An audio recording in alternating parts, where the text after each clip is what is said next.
വിനീതരും ലളിതഹൃദയരുമായ മനുഷ്യരിലൂടെ പലപ്പോഴും ദൈവം പ്രവർത്തിക്കുന്നു.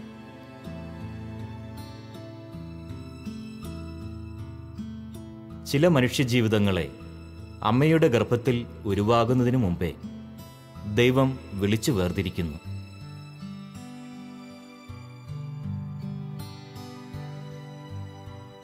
ദൈവത്തിനായി സമർപ്പിക്കപ്പെട്ട ജീവിതങ്ങളെ സമയത്തിൻ്റെ പൂർത്തീകരണത്തിൽ ദൈവം ചിന്തിക്കുന്നതിനുപരിയായി എടുത്ത് ഉപയോഗിക്കുന്നു.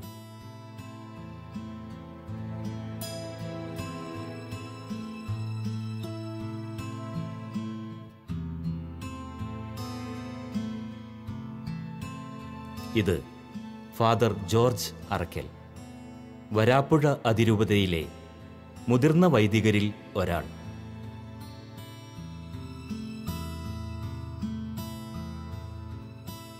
സഭ ദൈവശാസ്ത്ര സംബന്ധികളായ നിരവധി പുസ്തകങ്ങളുടെ രചയിതാവു കൂടിയായ ഫാദർ ജോർജ് അറക്കൽ പത്രപ്രവർത്തകൻ എന്ന നിലയിലും പ്രശസ്തനാണ്.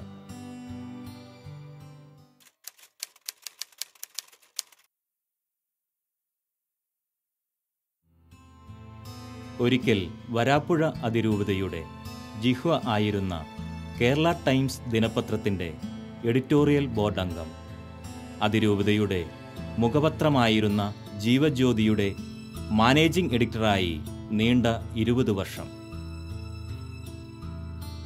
സുദീർഘമായ പത്രപ്രവർത്തന ജീവിതം ഇന്ന് അറക്കലച്ചനെ ഒരു ഇരുത്തം വന്ന എഴുത്തുകാരനാക്കിയിരിക്കുന്നു.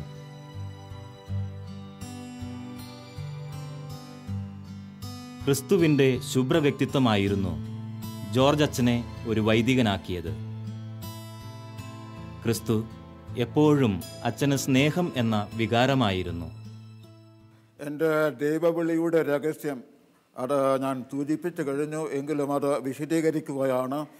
ഞാൻ പറഞ്ഞു, ചെറുപ്പത്തിലെ തന്നെ വൈദികരുടെ പ്രസംഗങ്ങൾ സസൂക്ഷ്മം ശ്രദ്ധിക്കുമായിരുന്നു. അതിൻ്റെ കാരണം ഈ യേശുവിനെക്കുറിച്ചുള്ള അറിവാണ്. യേശു എന്ന ആൾ ആരാണ്, അതുപോലെ പരിശുദ്ധ മറിയം ആരാണ്, ഇതേക്കുറിച്ചുള്ള ദീപ്തമായിട്ടുള്ള അല്പം ആഴത്തിലുള്ള അറിവ് ഞാൻ ആഗ്രഹിച്ചിരുന്നു. നമുക്ക് സാധാരണഗതിയിൽ പള്ളിപ്രസംഗങ്ങളിൽ നിന്നൊക്കെ കിട്ടുന്നത് സൂപ്പർഫ്ലുവസ്, വരുപ്ലവമായിട്ടുള്ള ആശയങ്ങളാണ്, അറിവുകളാണ്. പക്ഷേ എന്നെ സംബന്ധിച്ച് അത് സംതൃപ്തിജനകമായിരുന്നില്ല. അതുകൊണ്ട് കൂടുതൽ അറിയുന്നതിനുള്ള ആഗ്രഹമുണ്ടായി. ഈ കൂടുതൽ അറിയുന്നതിനുള്ള ആഗ്രഹമായിട്ട് ഞാൻ കണ്ട പോംവഴി ഒരു വൈദികനാകൂ എന്നതാണ്. അത് സഫലമാക്കുകയും ചെയ്തു. വൈദിക പഠനം, ഫിലോസഫി, തത്വശാസ്ത്രം, അതുപോലെ ദൈവശാസ്ത്രം, ധർമ്മശാസ്ത്രം ഇതൊക്കെ പഠിക്കുമ്പോഴാണ് ആഴത്തിലുള്ള അറിവ് നമുക്ക് ലഭിക്കുന്നത്. ഈ അറിവ് ഉണ്ടാകണമെന്നുള്ള ആശ്രയം വെച്ചുകൊണ്ടാണ് ജെറൂസലം ഞാൻ സന്ദർശിച്ചത്. ആദ്യത്തെ സന്ദർശനം കൊണ്ട് എനിക്ക് തൃപ്തിയായിരുന്നില്ല. അതുകൊണ്ട് വീണ്ടും രണ്ടാമത് ഒന്നുകൂടി പോകുകയാണ്. അങ്ങനെ ഹോളി ലാൻഡ് 2 പ്രാവശ്യം സന്ദർശിച്ചതിൻ്റെ രഹസ്യവും ഇത് തന്നെ, കൂടുതൽ ഈശോയെക്കുറിച്ച് അറിയുക എന്നുള്ള ആ ജിജ്ഞാസ. അപ്പോൾ അതിൻ്റെ പൗരോഹിത്യ ജീവിതത്തെക്കുറിച്ച് പറയുമ്പോഴും ഈശോയെ അറിയുവാൻ ഉള്ള വ്യഗ്രത, അതാണ് എനിക്ക് അടിസ്ഥാനപരമായിട്ടുള്ള ആവശ്യമായിട്ട് ഉണ്ടായത്. അത് സഫലീകരിക്കുകയാണ്.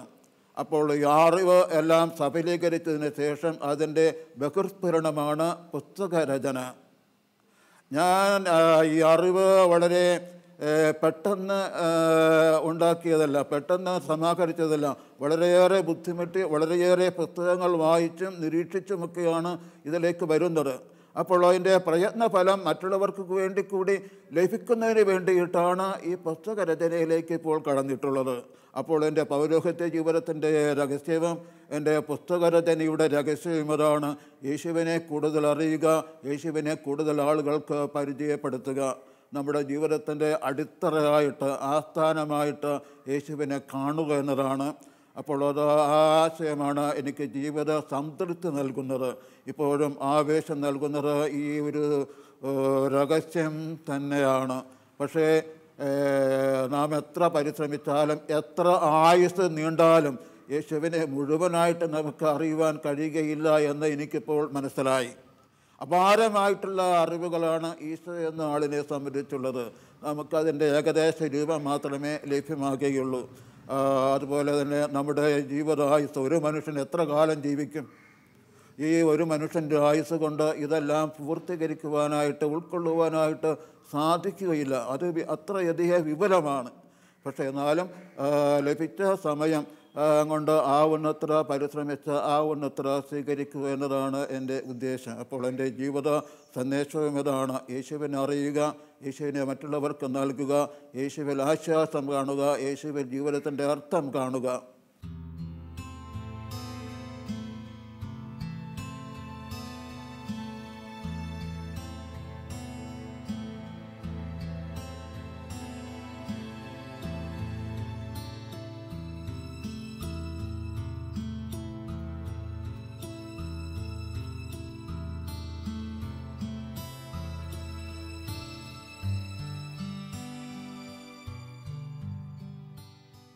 എൻ്റെ ഓർമ്മയിലുള്ള ആദ്യത്തെ വികാരി ഫാദർ ബനുബന്ധൂര നടുവത്തടുത്താണ്.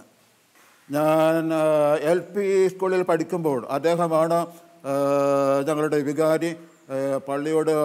പള്ളിവക LP സ്കൂളിലാണ് പഠിച്ചത്. ഓരോ ദിവസവും ക്ലാസ് കഴിയുമ്പോൾ അച്ഛൻ താമസിക്കുന്ന മേടയുടെ മുമ്പിൽ ഞങ്ങളെല്ലാവരും ഒന്നിച്ചു കൂടും. ടീച്ചർമാരും എല്ലാവരും ഒന്നിച്ചു കൂടും. രണ്ടും നല്ല മേടയാണ്. അപ്പോൾ അച്ഛൻ താമസിക്കുന്നത് മുകളിലത്തെ മേടയിലാണ്. അപ്പോൾ ക്ലാസ് കഴിഞ്ഞ് ഈ മേടയുടെ മുമ്പിൽ കുട്ടികളും ടീച്ചർമാരും എല്ലാം ഒന്നിച്ചു കൂടും.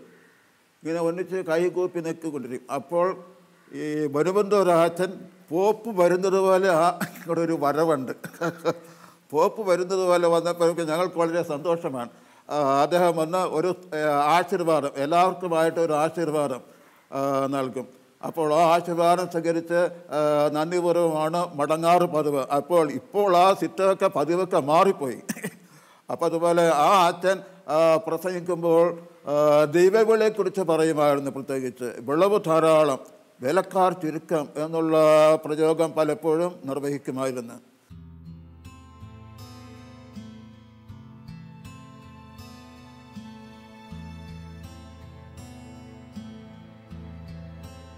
കലൂർ പള്ളിയിലെ വിശുദ്ധ അന്തോനീസിൻ്റെ നൊവേന തയ്യാറാക്കിയതും അറക്കലച്ചനാണ്. അത് പിന്നീട് പല വൈദികർക്കും നൊവേനകൾ തയ്യാറാക്കുന്നതിന് പ്രചോദനമായി.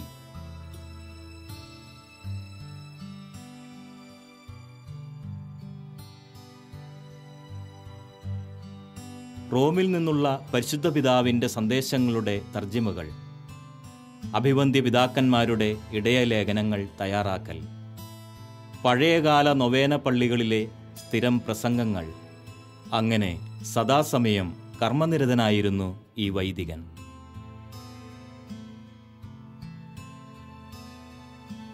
എറണാകുളം കത്തീഡ്രൽ പള്ളി വികാരിയായിരുന്നപ്പോൾ നൊവേന ബുള്ളറ്റിൻ എന്ന പേരിൽ 4 വർഷത്തോളം ഒരു പ്രസിദ്ധീകരണം വിശ്വാസ വളർച്ചയ്ക്ക് ഉതകുന്ന രീതിയിൽ നടത്തുവാനും അച്ഛന് കഴിഞ്ഞു. മാധ്യമരംഗത്ത് സത്യവും ധർമ്മവും നീതിയും പ്രചരിപ്പിക്കുക എന്നുള്ള ലക്ഷ്യമാണ് ഉള്ളിൽ അജണ്ടയായിട്ട് സ്വീകരിച്ചിരുന്നത്. അതുപോലെ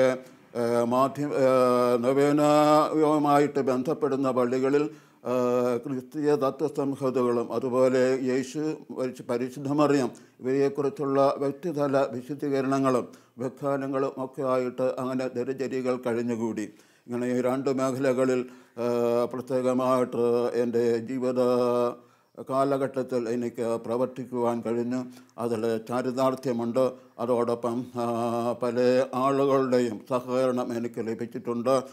പ്രത്യേകമായിട്ട് എടുത്തു പറയുവാനുള്ളത് ആർച്ച് ബിഷപ്പ് ജോസഫ് കേളന്തറ, അതുപോലെ bishop Antony Thannikottu, arch bishop Cornelius Elanjikkal, ഇവരുടെയൊക്കെ പേര് പ്രത്യേകമായിട്ട് സ്മരിക്കേണ്ടിയിരിക്കുന്നു.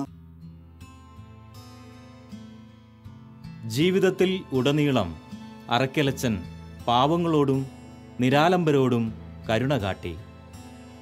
ഒരു വൈദികനെന്ന നിലയിൽ ചെയ്യാവുന്ന ആത്മീയവും ഭൗതികവുമായ ഉപദേശങ്ങളും സഹായങ്ങളും വിശ്വാസജനതയ്ക്ക് നൽകി.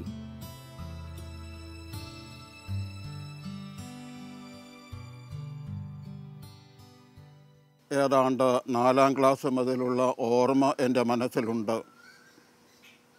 അക്കാലത്ത് ഞായറാഴ്ച ദിവസം പള്ളിയിൽ പോകുമ്പോൾ വികാരിയച്ഛൻ്റെ പ്രസംഗം പ്രത്യേകം ശ്രദ്ധിക്കുമായിരുന്നു. യേശുവിനെക്കുറിച്ചുള്ള അറിവ് തുടക്കം അവിടെയാണ്. അതിനു മുമ്പ് കുടുംബത്തിൽ നിന്നുമുള്ള അറിവുമുണ്ട്. പക്ഷേ ആ അറിവിനേക്കാൾ കൂടുതൽ മൂല്യമുള്ളതാണല്ലോ പള്ളിയിൽ നിന്ന് കിട്ടുന്ന അറിവുകൾ. ആ അറിവിൻ്റെ പശ്ചാത്തലത്തിലാണ് എന്നെ പൗരോഹിത്യത്തിലേക്ക് നയിക്കുന്നത്. 10-ാം ക്ലാസ് പാസ്സായതിനു ശേഷം വൈദികനാകുവാനുള്ള ശ്രമം തുടങ്ങുകയാണ്. സെമിനാരിയിൽ ചേരുകയാണ്. അതിൻ്റെ അടിസ്ഥാന രഹസ്യം യേശുവുമായുള്ള ആത്മബന്ധമാണ്. യേശുവിനെക്കുറിച്ചുള്ള പഠനങ്ങൾ സെമിനാരിയിൽ തുടർന്നു. എന്നിട്ടും ആ പഠനങ്ങൾക്ക് അവസാനമുണ്ടാകിയില്ല. യേശുവിനെക്കുറിച്ച് 456 പ്രവചനങ്ങളാണ് ഉള്ളത് എന്ന് പറയുന്നു. ഈ 456 പ്രവചനങ്ങളും യേശുവെന്ന ആളിൽ നിറവേറുകയാണ്. ആ യേശു എന്ന ആൾ കുരിശിൽ മരിക്കുന്നു, ഉയർക്കുന്നു, സ്വർഗാരോഹണം ചെയ്യുന്നു. ആ ആൾ 12 മീൻപിടുത്തക്കാരെ കൊണ്ട് ലോകത്ത് ഒരു വലിയ പ്രസ്ഥാനം കെട്ടിപ്പടുക്കുകയാണ്. ആ പ്രസ്ഥാനം അങ്ങനെ വളർന്ന് ലോകമെട്ടുക്കും ഇന്ന് നിറഞ്ഞിരിക്കുന്നു. ആ ആളിൻ്റെ തത്വങ്ങൾ ഇന്നും വളരെ പ്രസിദ്ധമാണ്. എല്ലാ ആളുകളും അവിടുത്തെ വാഴ്ത്തുന്നു. ഇത് ഒരു വിധത്തിൽ പറഞ്ഞാൽ സൗഭാഗ്യകരമായ ഒരു ചിന്തയാണ്. ആ ചിന്തയുടെ അടിസ്ഥാനത്തിൽ 53 വർഷം ഇപ്പോൾ പൗരോഹിത്യ ജീവിതം ഞാൻ തുടർന്നു കഴിഞ്ഞു. ഇതിനിടയിൽ യേശുവിൻ്റെ നാടായ ഇസ്രയേലിൽ 2 തവണ സന്ദർശനം നടത്തി. യേശുവിനെക്കുറിച്ചുള്ള ഗ്രന്ഥങ്ങളും അതുപോലെയുള്ള പ്രഭാഷണങ്ങളുമെല്ലാം ശ്രദ്ധയോടെ സാംശീകരിച്ചു. എന്നിട്ടും എൻ്റെ മനസ്സ്, എൻ്റെ ചിന്ത, ഹൃദയം ഇനിയും നിറയുന്നില്ല. ഇനിയും കൂടുതൽ വേണം എന്നുള്ള ഒരു അഭിനിവേശമാണ് എനിക്കുള്ളത്. 2 തവണ ഇസ്രയേലിൽ പോയെങ്കിലും അവസാനം ഇസ്രയേലിൽ നിന്ന് ഞാൻ മടങ്ങുമ്പോൾ ഹൃദയം അവിടെ കൊടുത്തിട്ട് എന്നുള്ള രീതിയിലാണ് മടങ്ങിയത്. അവിടെ നിന്ന് മടങ്ങുവാനുള്ള ഒരു മനസ്സ് തോന്നിയില്ല. അത്രയ്ക്കും ഒരു ആത്മീയ ബന്ധം ഉണ്ടായിക്കഴിഞ്ഞിരുന്നു. ഈ സംതൃപ്തമായ അവസ്ഥയിലും ഈ 53 വർഷത്തെ പൗരോഹിത്യ ജീവിതത്തിലും ഞാൻ സമ്പൂർണ്ണ സംതൃപ്തനാണ്. കാരണം യേശുവുമായുള്ള ആത്മബന്ധം. യേശുവിനെ ലോകം മുഴുവനും അറിയുന്നുണ്ട്, പ്രശംസിക്കുന്നുണ്ട്. പക്ഷേ ഹൃദയപൂർവ്വം എല്ലാ ആളുകളും അവിടുത്തെ സ്വീകരിക്കുന്നുണ്ടോ എന്നുള്ളത് സംശയകരമാണ്. എന്തായിരുന്നാലും യേശുവിനെക്കുറിച്ച് അറിയുവാൻ തുടങ്ങിയാൽ ആരും പരാജയപ്പെടുകയില്ല.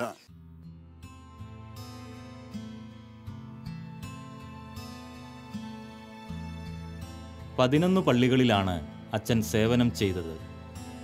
ചാത്യാത്ത്, കുറ്റിക്കാട്ടുകര, മുപ്പത്തടം, മുളവുകാട്, തേവര, ചേരനല്ലൂർ, ചിറ്റൂർ, ബോൾഗാട്ടി, പാനായിക്കുളം, മാഞ്ഞാലി എന്നീ പള്ളികളിൽ അച്ഛൻ സേവനമനുഷ്ഠിച്ചു. അന്നും ഇന്നും അറക്കലച്ചൻ ഇടവജനങ്ങൾക്ക് പ്രിയങ്കരനായിരുന്നു.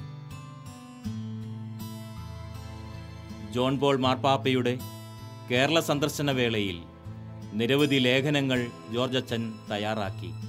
പിതാവിൽ നിന്നും ലഭിച്ച മെഡലും നിധി പോലെ അച്ഛൻ സൂക്ഷിക്കുന്നു.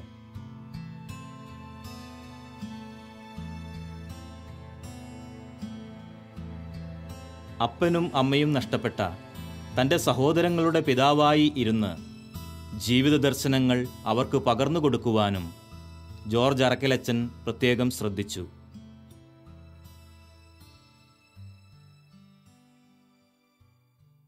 ഞങ്ങൾ 6 മക്കളാണ്. അതിൽ മൂത്ത ജ്യേഷ്ഠനാണ് ജോർജ് അച്ഛൻ. 10ാം ക്ലാസ് പാസ്സായതിനു ശേഷമാണ് സെമിനാരിയിൽ അച്ഛൻ ചേർന്നത്. അപ്പൻ്റെ മരണശേഷം ഞങ്ങളുടെ എല്ലാ കാര്യങ്ങളിലും അച്ഛൻ അപ്പൻ്റെ സ്ഥാനത്ത് നിന്ന് ആണ് എല്ലാ കാര്യങ്ങളും നിർവഹിച്ചു പോരുന്നത്. എൻ്റെ ജീവിതത്തിൻ്റെ പ്രധാന കാലഘട്ടത്തിൽ വളരെയധികം സ്വാധീനം ജോർജ് അച്ഛൻ എന്നെ സ്വാധീനിക്കുകയും എനിക്ക് വേണ്ട, അതുപോലെ ഞങ്ങളുടെ എല്ലാ സഹോദരങ്ങൾക്കും വേണ്ട എല്ലാ ആധ്യാത്മികവും മറ്റുള്ള എല്ലാ കാര്യങ്ങളിലും അച്ഛൻ ഞങ്ങളെ ഹെൽപ്പ് ചെയ്തിട്ടുണ്ട്.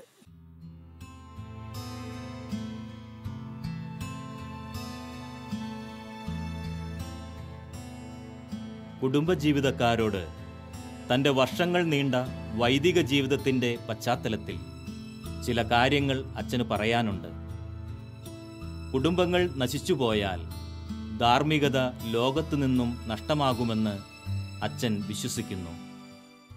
കർത്താവ് പല അവസരങ്ങളിലും പറയാറുണ്ടായിരുന്ന ഒരു സത്യമാണ്, മണലിൽ പണി ചെയ്ത ഭവനം വീണുപോകും, കല്ലിൽ പണി ചെയ്ത ഭവനം നീണ്ടു നിൽക്കും. ഇത് പറഞ്ഞ കർത്താവ് തൻ്റെ സഭയെ പണിതത് കല്ലിന്മേലാണ്. പത്രോസിനോട് അവിടുന്ന് പറയുകയാണ്, പത്രോസേ, നീ പാറയാകുന്നു. ഈ പാറമേൽ എൻ്റെ സഭയെ, എൻ്റെ പള്ളിയെ ഞാൻ സംസ്ഥാപിതമാക്കും. കുടുംബജീവിതക്കാരോടും എനിക്ക് പറയുവാനുള്ള ഇതാണ്, നിങ്ങൾ നിങ്ങളുടെ ഭവനം പാറമേൽ പണിയണം, അത് മണലിൽ ആകരുത്. നിങ്ങളുടെ ഭവനം അടിത്തറയാണ്. ഈ അടിത്തറമേലാണ് ലോകത്തിൻ്റെ തന്നെ സുസ്ഥിതി നിലകൊള്ളുന്നത്. ഇനി നമുക്ക് ദൈവത്തിൻ്റെ പ്രവർത്തികളിലേക്ക് ഒന്ന് തിരിഞ്ഞു നോക്കാം. ത്രിത്വൈക ദൈവം തൻ്റെ ഏകജാതനെ ലോകത്തിലേക്ക് അയക്കുവാൻ തീരുമാനിക്കുന്നു.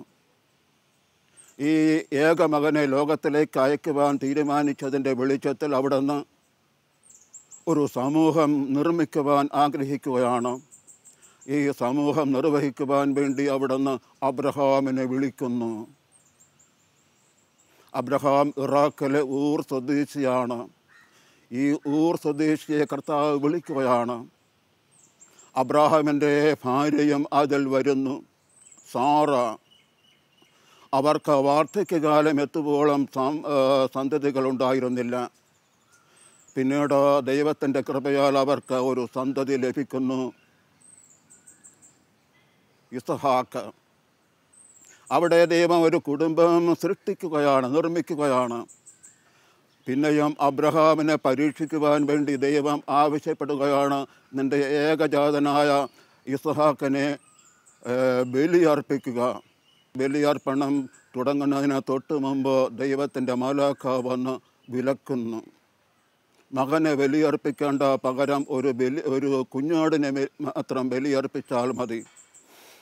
അവിടെ അബ്രഹാമിനെ ദൈവം പരീക്ഷിക്കുകയായിരുന്നു.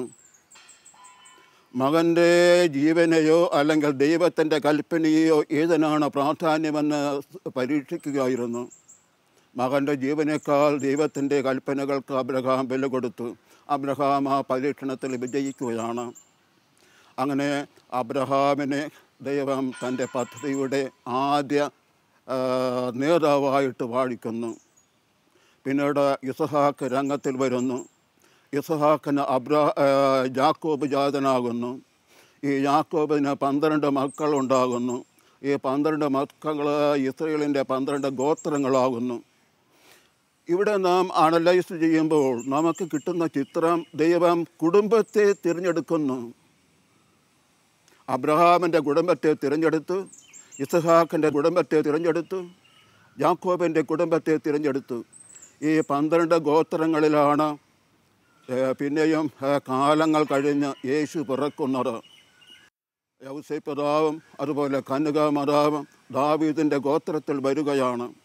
അവരിൽ നിന്നാണ് യേശു പിറക്കുന്നത്. ഇവിടെ കർത്താവിൻ്റെ ഈ പൂർവ്വചരിത്രം നാം പരിശോധിക്കുമ്പോൾ നമുക്ക് കാണാം, ചില പ്രത്യേക കുടുംബങ്ങളെ ദൈവം തിരഞ്ഞെടുത്ത് സംരക്ഷിച്ച് വളർത്തുന്നു. ഇവിടെയാണ് കുടുംബങ്ങളുടെ പ്രസക്തി. ഇനിയും ഈ കുടുംബത്തിൽ വെച്ചാണ് കർത്താവ് തൻ്റെ ഔദ്യോഗിക പ്രവർത്തനം ഉദ്ഘാടനം ചെയ്യുന്നത്. കാനായിലെ വിവാഹ വിരുന്നിൽ വെച്ച് അവിടുന്ന് അത്ഭുതം പ്രവർത്തിക്കുന്നു.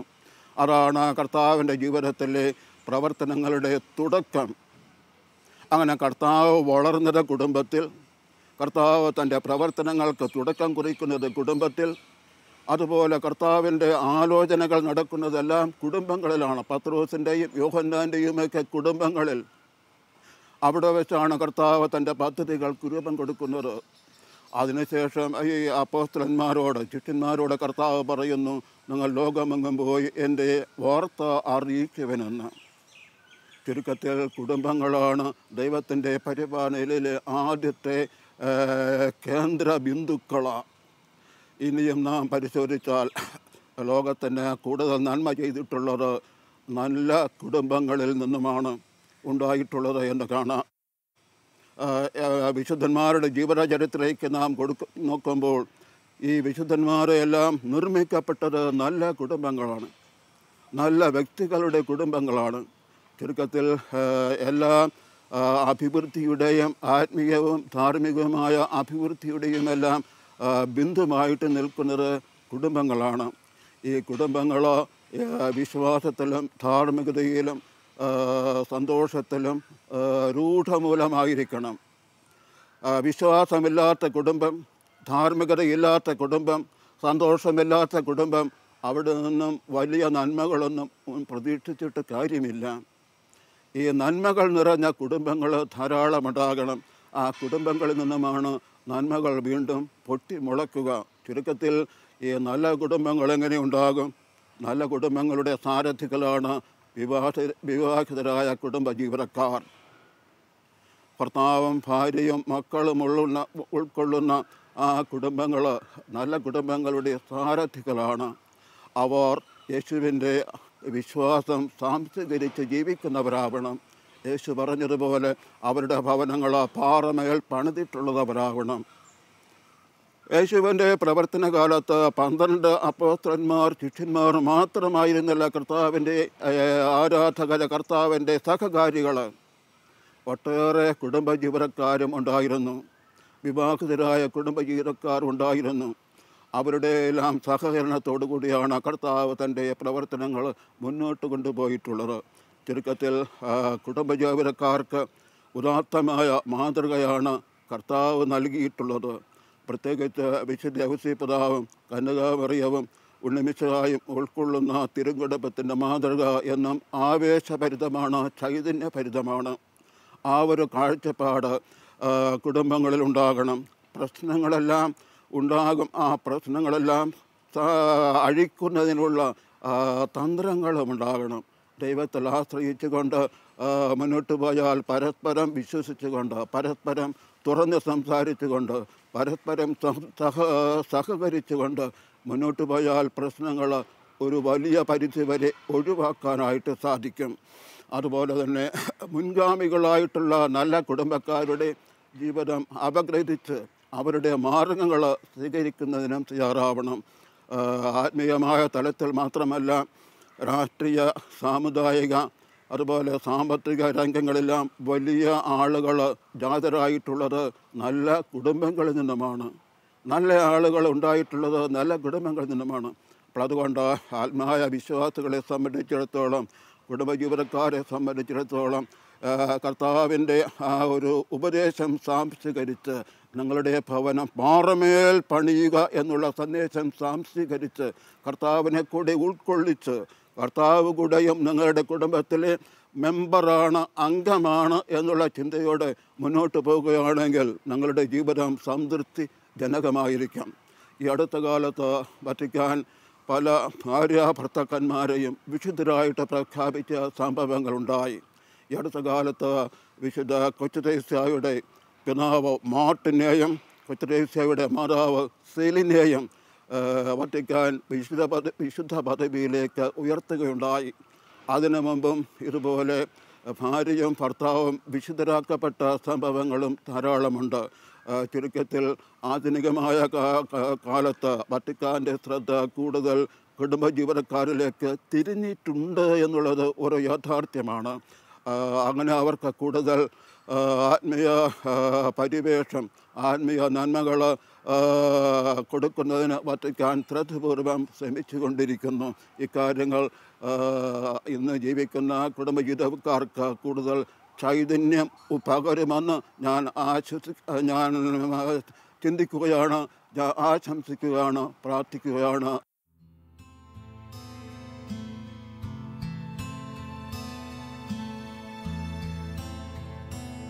പിന്തിരിഞ്ഞു നോക്കുമ്പോൾ ജോർജ് അച്ഛൻ സംതൃപ്തനാണ്. ദൈവം ഏൽപ്പിച്ച കടമകൾ വിശ്വസ്തയോടെ ചെയ്തതിൻ്റെ സംതൃപ്തി.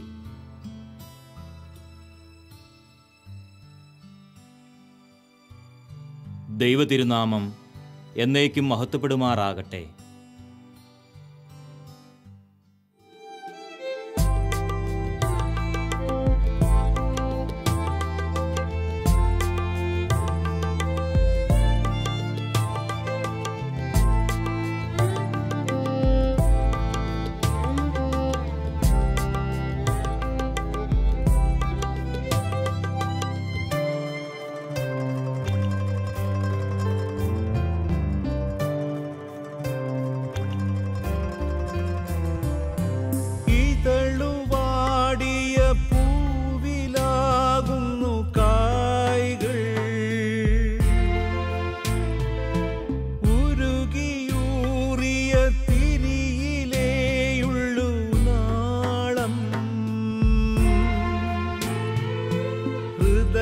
പൂർവം നമസ്കരിക്കണം ത്യാഗം ചെയ്തവരെ. ദൈവമേകുമി സ്നേഹമാതൃക പിന്തുടർന്നിടണം. സുഭഗമോർമകൾ പീലി നീർത്തുന്നു